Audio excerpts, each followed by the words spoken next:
Hi everyone, this is Coach Tel. Super excited ako for today kasi bukod sa, alam ko naman na magbabanggaan lahat ng mga talents ko, but syempre super excited ako makita ko na yung pinaghirapan nila ng mga nakaraang linggo at syempre super proud ako sa kanila. I know magiging mahirap to for me pumili, but sabi ko sa kanila habang nasa ganitong klaseng opportunity sila, grab na nila yung moment na to and enjoy lang nila. So I'm super excited and good luck sa kanila.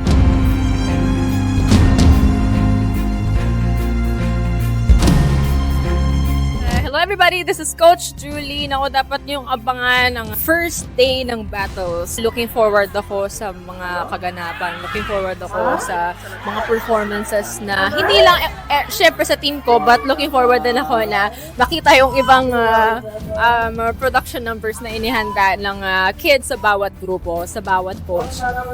Very excited and you should watch out for it.